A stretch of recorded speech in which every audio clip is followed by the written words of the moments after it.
स्वागत है आपका न्यूज बुलेटिन में। मैं हूं आपके साथ सुहानी बहुगुना। बुलेटिन की शुरुआत से पहले एक नजर इस वक्त की हेडलाइंस पर। दिल्ली में 20 फरवरी को 11 बजे होगा नए सीएम का शपथ ग्रहण समारोह। दिल्ली बीजेपी कार्यालय में चल रही अहम बैठक, वीरेंद्र सचदेवा सहित कई नेता मौजूद। चुनाव आयोग को निष्पक्ष होना पड़ता है, अनंत फनन में नियुक्ति क्यों करना, बोले भूपेश बघेल। मुंबई में हर्षवर्धन सबकाल ने ली महाराष्ट्र कांग्रेस अध्यक्ष पद की शपथ। भोजपुरी और अवधि एकेडमी बनाएंगे यूपी विधानसभा में, बोले योगी आदित्यनाथ। आइए जानते हैं खबरों को विस्तार में। खबर मध्य प्रदेश के जबलपुर से है, जहां जबलपुर संभाग के कमिश्नर अभय वर्मा ने कलेक्टर कार्यालय में जिले के सभी एसडीएम की बैठक लेकर जिले में राजस्व प्रकरणों के निराकरण की तहसीलवार विस्तृत समीक्षा की। उन्होंने राजस्व विभाग के तहत फार्मर रजिस्ट्री, आधार ROR लिंकिंग, स्वामित्व योजना के तहत आबादी सर्वेक्षण कार्य में प्रगति, राजस्व प्रकरण, नामांतरण, बंटवारा एवं सीमांकन आदि की विस्तार से समीक्षा की तथा आवश्यक दिशा निर्देश दिए। रूटीन मीटिंग थी और ऐसे ही जो चर्चाएं होती हैं सभी अधिकारियों से चर्चा की गई। रेगुलर विजिट है, जो राजस्व के दूसरे जो इश्यूज रहते हैं उस पर चर्चा होती है, अधिकारियों से चर्चा की और प्रगति की समीक्षा की गई। सर, निरीक्षण करने अस्पताल ये छात्रावासी पहुंचे थे, कोई कमियां या फिर कोई निरीक्षण करने के लिए आज हम एक हॉस्टल भी गए थे, कुछ CM राइज स्कूल भी गए थे, मेडिकल कॉलेज भी गए थे, गर्ल्स कॉलेज भी गए थे। वहाँ निर्माण कार्यों की प्रगति की समीक्षा की गई। प्रगति अच्छी है और CM राइज स्कूल में बच्चे भी अच्छे पढ़ रहे थे, उनका प्रगति देखकर संतोष हुआ। खबर उत्तर प्रदेश के कन्नौज से, जहां बेखौफ चोरों का आतंक लगातार जारी है। ताजा मामला इंदरगढ़ थाना क्षेत्र के मां काली देवी मंदिर का है, जहां पर चोर दानपत्र सहित अष्ट धातु की मूर्तियों पर चढ़े जेवर और अलमारी तोड़कर लाखों की चोरी को अंजाम देकर रफूचक्कर हो गए। सुबह जब मंदिर के पुजारी मंदिर में पूजा करने आए, तब उनको घटना की जानकारी हुई। चोरी की घटना की जानकारी मिलते ही मौके पर पहुंची पुलिस ने जांच शुरू कर दी है। मंदिर पुजारी ने बताया कि इससे पहले भी यहां कई बार चोरी हुई थी, लेकिन अभी तक उसका खुलासा नहीं हो पाया और घोर लापरवाही के चलते अब दूसरी बार चोरी हो गई है। मेरा नाम आलोक कुमार दीक्षित है। घटना कल रात में अज्ञात चोरों के द्वारा यहाँ पर चोरी को अंजाम दिया गया, जिन्होंने पीछे से आकर के मंदिर के जो साइड में माता रानी मंदिर में दरवाज़ा है उसको काटा और ताले तोड़ के मंदिर के अंदर प्रवेश हुए। वहाँ पर अंदर मंदिर के अलमारी जो है उसको तोड़ा, लाकर को तोड़ा, कपड़े और नकदी, वहाँ पर घंटे रखे हुए थे, उस घंटों को चुरा के ले गए। 2 घंटे बड़े थे, 11 किलो के लगभग।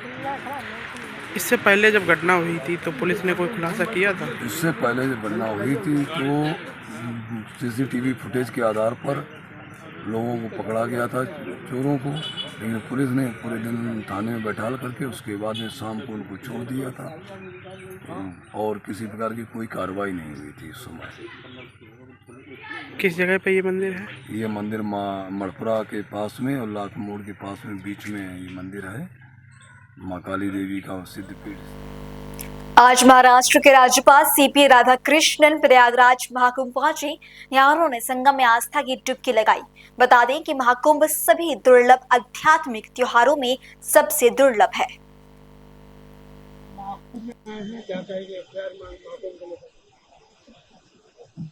This is the rarest of all rare spiritual festival. This many people taking the holy dip never happens anywhere in the world. That shows centuries after centuries that Hindutva and people's belief in Hindutva is ever growing. And we all believe good things will happen after this Kumbh Mela to the entire nation and the humanity.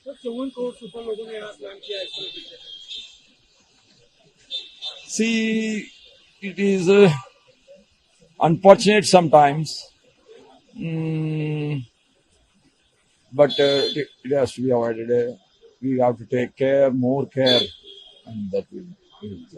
And I pray for the good souls to rest in the peace of Almighty's holy feet. Delhi के मुख्यमंत्री शपथ ग्रहण समारोह से पहले BJP विधायक मनजिंदर सिंह सिरसा ने दिल्ली के कार्यवाहक मुख्यमंत्री आतिशी समाजवादी पार्टी प्रमुख अखिलेश यादव के बयान पर क्या कुछ कहा, सुनिए। सरकार मिल रही है, दिल्ली के काम रफ्तार से होंगे। दिल्ली के जो पिछले 12 साल से दिल्ली तरस थी, गंदे पानी से, गंदी हवा से, गंदी यमुना जी से, टूटी सड़कों से, बदहाली से, करप्शन से, बहानेबाजी से, उन सब से निजात मिलने जा रही है। और हमें इस बात की भी खुशी है कि हम अपनी आने वाली जनरेशन के लिए एक अच्छी दिल्ली दे पाएंगे। इस दिल्ली को 12 साल जो बर्बाद किया उसको दोबारा से आबाद कर पाएंगे। खुद एक टेम्परेरी सीएम के रूप में हमेशा रही हैं, क्या कहना चाहेंगे? देखिए, वो तो विचारों की फ्रस्ट्रेशन है। कोई भी जब इंसान हारता है तो उसको ऐसे झटके लगते हैं। अब सोचिए कि अरविंद केजरीवाल जी को कितना बड़ा झटका लगा है कि वो अभी तक बोल ही नहीं पा रहे। जो इंसान चुप नहीं करता था वो पिछले 10 दिन पे एक बार बोल नहीं पा रहा, तो ये स्वाभाविक होता है। आतिशी जी को भी ये झटका लगना स्वाभाविक था। और फिर जैसे सचदेवा जी ने कहा, तो बेचारे खुद ही टेम्परेरी थे। पहली बार इस देश के इतिहास में ऐसा सीएम आया जिसको उसके पार्टी के प्रधान ने कहा कि ये टेम्परेरी है। इससे पहले तो कभी देश में सुना नहीं है कि टेम्परेरी वर्ड भी होता है सीएम के लिए। ये बड़ी दुखदायी बात थी, लेकिन ठीक है, आतिशी जी हैं, सब बर्दाश्त कर रही हैं। और योगी जी ने उस पर कहा कि हमने कितना ज्यादा उस पर, मतलब हमारा जो इकोनॉमी उस पर कितनी बड़ी है, उस पर कितना हमने अर्न किया है, क्या कहना चाहिए? देखिए, बहुत दुखदाई है अखिलेश जी की तरह ऐसे बयान देने, किसी धर्म की आस्था को इस तरह से झंझोड़ना, उसके प्रति ऐसी अपशब्द और इतने इनसेंसिटिव वर्ड यूज करने, फजूल खर्ची। देखिए, अगर मैं कहना नहीं चाहता लेकिन फिर कहे बिना रहा नहीं जाता। अगर अखिलेश यादव जी अपने सरकारी निवास के ऊपर कोई धर्म का प्रोग्राम करते हैं और खास तौर पर एक विशेष समुदाय के दिन मनाते हैं, तो फिर वो तो, और वहां पर मीट मुर्गे बनाए जाते हैं, वो तो अच्छी बात है। और अगर एक धर्म की आस्था के लिए 144 साल बाद आए कुंभ को मनाया जाता है तो वो फजूल खर्ची इनको लगता है, क्योंकि इनको तो केवल और केवल एक ही धर्म दिखता है, उसके अलावा इनको कुछ दिखता नहीं है। सर, कल सीएसी तो क्या करें? अब नहीं बनता तो शोर मचाते हैं, बनाया क्यों नहीं? बनाते हैं तो रातों रात क्यों बनाया? तो और कैसे करते? तो क्या होता है, मैं तो समझना चाहता हूं उनसे, रातों रात क्या होता है? मतलब एक इलेक्शन कमिश्नर हैं, उनको प्रमोट होकर उन्होंने सीएससी बनना है तो उनको प्रमोट करना है, और इसको कह दिया रातों रात क्यों बनाया? तो अब करेंगे नहीं तो कहेंगे बनाया क्यों नहीं? अरे आप लोगों के तो लीडर ऑफ ऑपोजिशन है, ये तो हम ही कानून लाए। तुम्हारे तो खाली प्राइम मिनिस्टर खुद फाइल साइन करके सोनिया घर जाती थी, सोनिया नाम लिख देती थी और बाद में फाइल चले आती थी और वो बन जाता था। और ज्यादा से ज्यादा क्या होता था, 2-3 पेंटिंगें जो खरीदता था वो बन जाता था। और ज्यादा से ज्यादा क्या होता था, जो सोनिया गांधी जी को बहुत बड़ा देश का नेता बताता था कि ये तो कमाल की है जी, ये तो दुनिया की सबसे पावरफुल लेडी है, वो सुबह बन जाता था। कम से कम संविधान को इस तरह से छिक्के टांगने वाले लोगों को ये बातें कहने का अधिकार तो नहीं है। नहीं, ठीक है, उनके पर्सनल हैं, क्योंकि देखिए जो पैसे का लेन देन चीन से हुआ वो भी उनका पर्सनल हुआ है।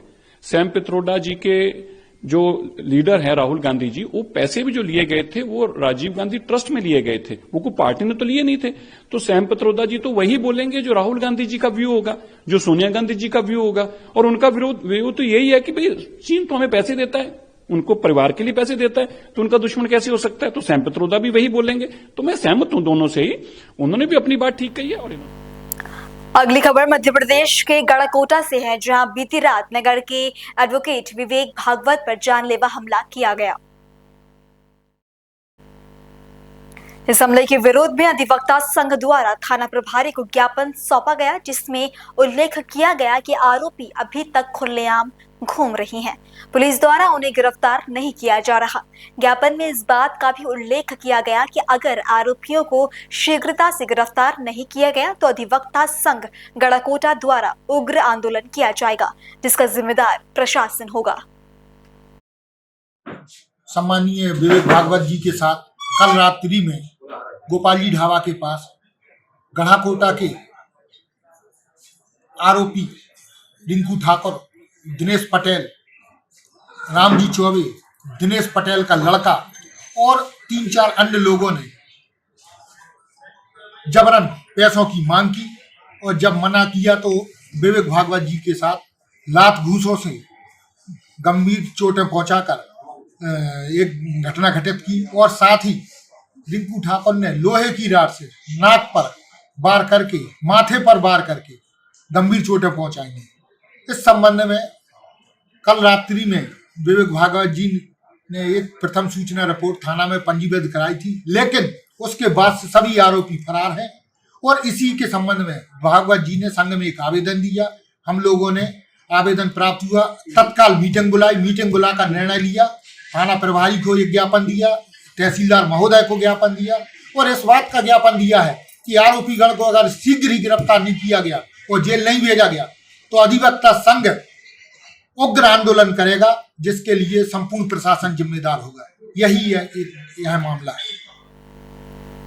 हरियाणा के मुख्यमंत्री नायब सिंह सैनी, राज्यपाल बंडारू दत्तात्रेय और शिक्षा मंत्री महिपाल डांडा आज कुरुक्षेत्र पहुंचे, जहां उन्होंने कुरुक्षेत्र विश्वविद्यालय में 34वें दीक्षांत समारोह में भाग लिया और दीप प्रज्वलित कर समारोह आरंभ किया।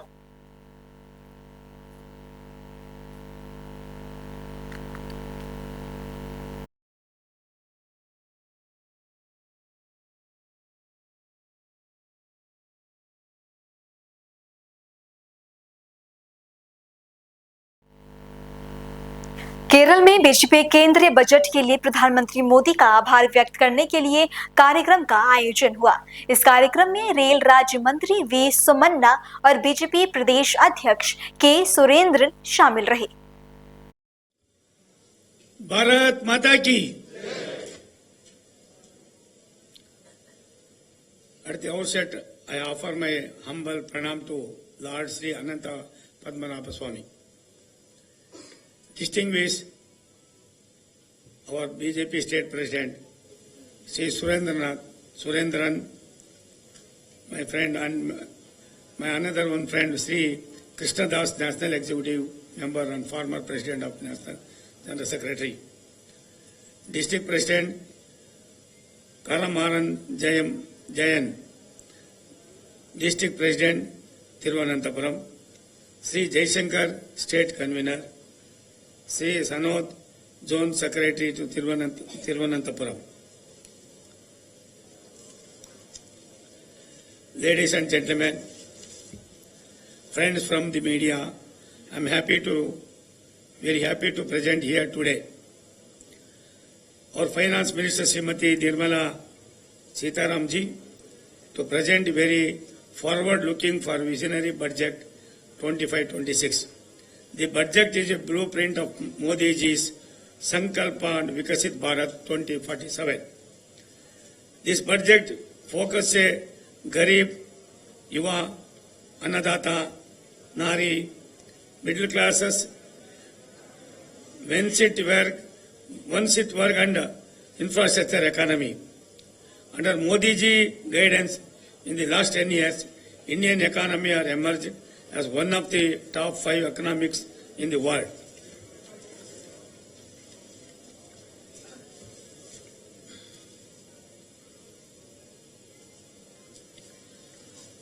The budget focus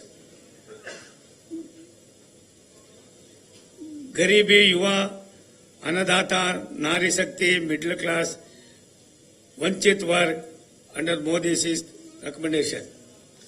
Garib Kalyan in the last 10 years, under the very visionary leadership of our Pradhan Mantri Modi ji, many schemes such as Prime Minister Garib Kalyan Anna Yojana, Prime Minister Jan Dhan Yojana, Prime Minister Awas Yojana, Ayushman Bharat, Atal Pension Yojana, Jal Jeevan Mission, Swachh Bharat Mission have been launched with our reduced poverty. The strength of the country, the people.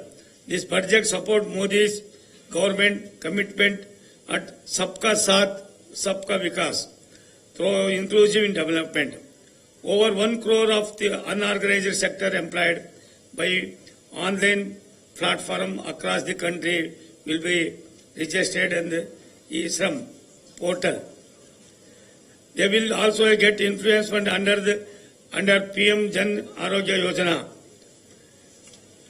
ये सब भी कहा, आप सबको भी भेजता मैं बाद में ये सबको आपको विनंती करेंगे, प्रेस को मैं इंट्रोड्यूस करेंगे बाद में after this our if function, after function I will introduce him. One thing, my friends, 3 friends are very valuable issues are rising. Railway,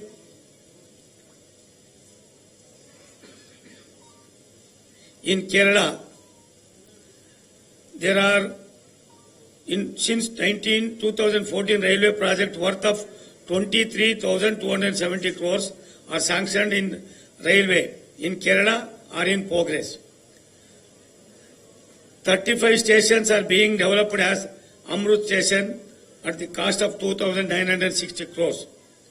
Out of this 7 station being developed as world-class station, namely Thiruvananthapuram 495 crores, Ernakulam 445 crores, Kollam 380 crores, Ernakulam town 220 crores, Kozhikode 470 crores, Varkala Sivagiri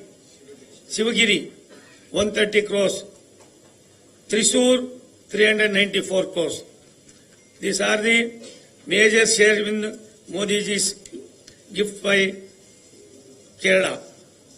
Doubling project, Thiruvananthapuram, Parsala, 30 kilometers at the cost of 2,066 crores. Target completion of December 2026. December 2026, Thiruvananthapuram, Parsala, 30 kilometer doubling line, 2,066 crores. Ernakulam,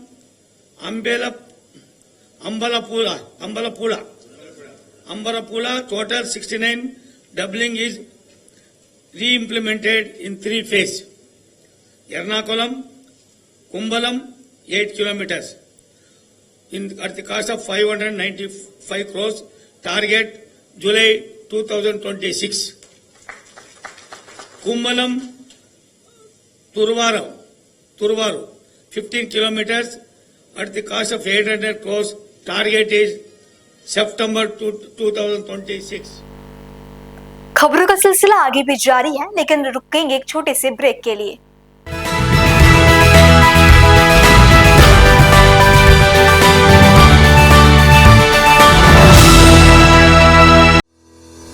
रोजगार developers, a unit of रोजगार developers and private limited. घर वहीं जहां हो आपका भरोसा। पिछले 15 सालों से आपके सपनों का घर हमारी प्रतिबद्धता। रोजगार डेवलपर्स का पता है शिमला बाईपास रोड, गणेशपुर, देहरादून। रोजगार डेवलपर्स से संपर्क करने के लिए अभी डायल कीजिए 9897054026 पर या 8433207910 पर।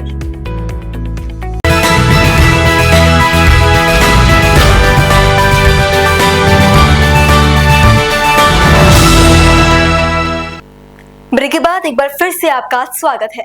कैबिनेट मंत्री तंकराम वर्मा ने विभिन्न मुद्दों पर पत्रकारों से बातचीत की। इस दौरान उन्होंने पंचायत चुनाव के पहले चरण को लेकर क्या कुछ कहा, सुनिए। देखिए, मोदी जी की गारंटी और विष्णुदेव साय जी की सुशासन है और 1 वर्ष में जो काम किए हैं वो बेमिसाल हैं। राज्य सरकार की और केंद्र सरकार की योजनाओं का पूरा लाभ प्रदेशवासियों को मिल रहा है। जैसे नगर पालिका, नगर पंचायत, नगर निगम में जो रिजल्ट आया काफ़ी उत्साहजनक और भाजपा के पक्ष में रहा, वैसे ही अभी उत्साह और माहौल अभी पंचायत चुनाव में देखने को मिल रही है, जहाँ पे त्रिस्तरीय पंचायत, सरपंच, जनपद और जिला का। अभी कल 17 तारीख को बहुत से जिला पंचायत क्षेत्रों में वोटिंग हुई है। वहाँ पे भी भारतीय जनता पार्टी को एक तरफा बढ़त मिली है।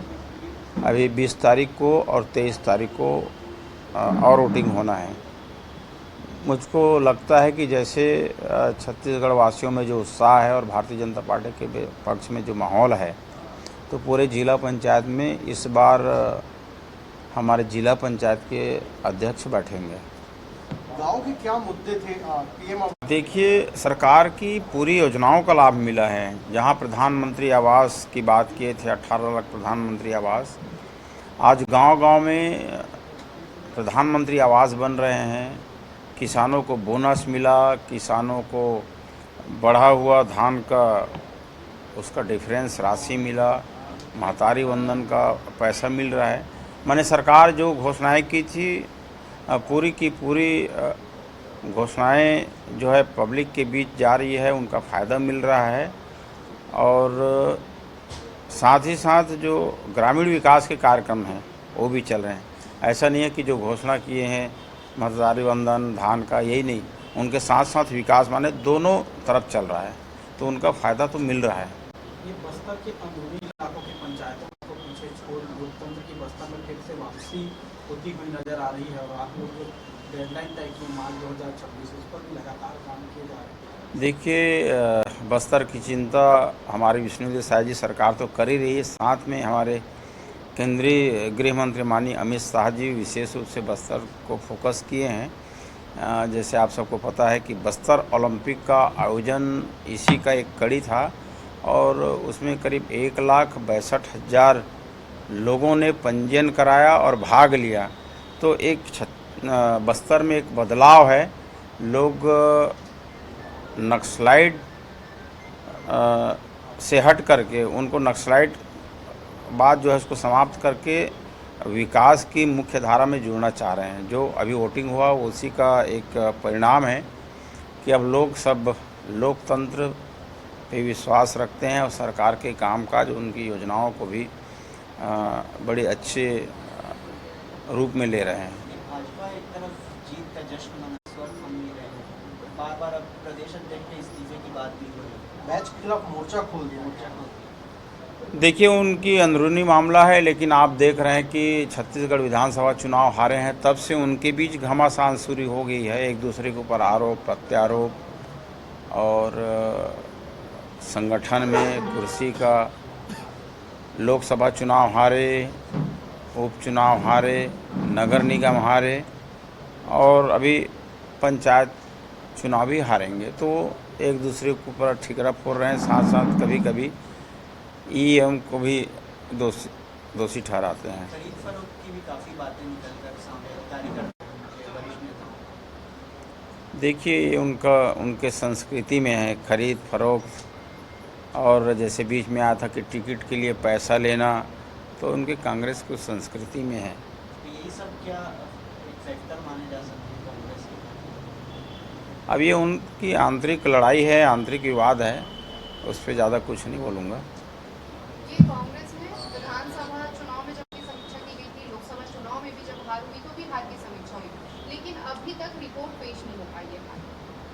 अब ये उनका विषय है कि वो लोग क्या उस पर समीक्षा कर रहे हैं, किस विषय की समीक्षा कर रहे हैं, ये उनकी मामला है। कुल मिला के मैं तो ये बोल सकता हूँ कि छत्तीसगढ़ से कांग्रेस का जनाधार समाप्त हो गया है, और आने वाले में समय कुछ बचे लोग हैं, उनका भी पार्टी में भी और पब्लिक के बीच में भी कोई अस्तित्व नहीं रहेगा। वहीं नगरीय निकाय चुनाव में हार के बाद कांग्रेस के पूर्व विधायक कुलदीप जुनेजा ने संगठन पर सवाल उठाए हैं। उन्होंने प्रदेश कांग्रेस अध्यक्ष दीपक बेज की कार्यप्रणाली पर नाराजगी जताते हुए कहा कि ना तो उनके प्रदेश में पकड़ बनी है और ना ही उन्होंने कोई खास काम किया है। सुनिए। बदल देना चाहिए, तुरंत बदल दो। बदलना क्या चाहिए, इतने चुनाव हारने के बाद तो बदलने की बात ही नहीं आनी चाहिए। नैतिकता कुछ होती है, नैतिकता नाम की कोई चीज़, एक शब्द है, वो भी होना चाहिए। तो कांग्रेस के वर्तमान में जो प्रदेश है उनसे खुश नहीं है? मैं पर्सनल की बात नहीं कर रहा हूँ, कोई भी खुश नहीं है।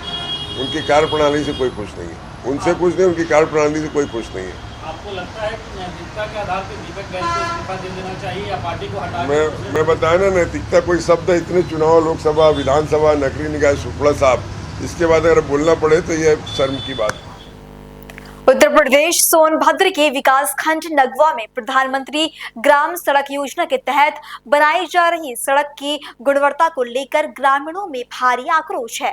आरोप है कि ठेकेदार और संबंधित अधिकारियों की लापरवाही के कारण सड़क निर्माण में गंभीर अनियमितताएं हुई है, जिससे सड़क महज कुछ दिनों में ही उखड़ने लगी है।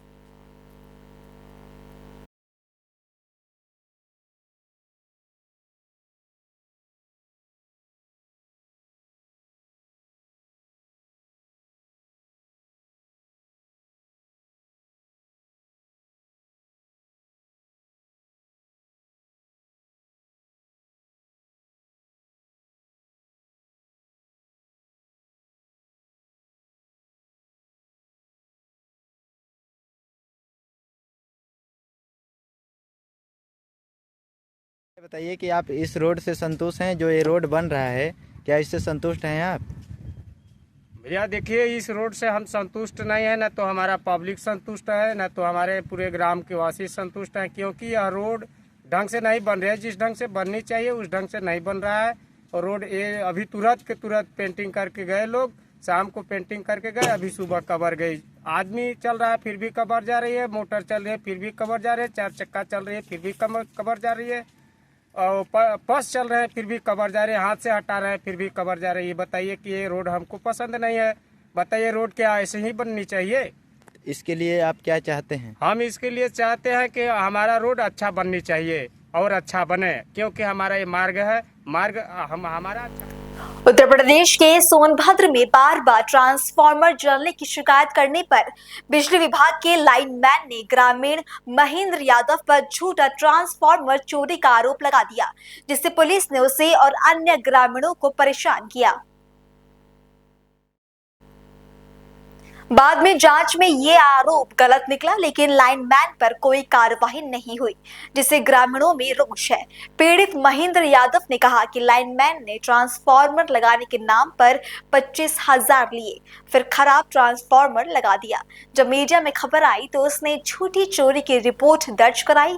एक अन्य ग्रामीण ने कहा कि लाइनमैन पर कार्रवाई होनी चाहिए, क्योंकि वो अब भी धमकियां दे रहा है।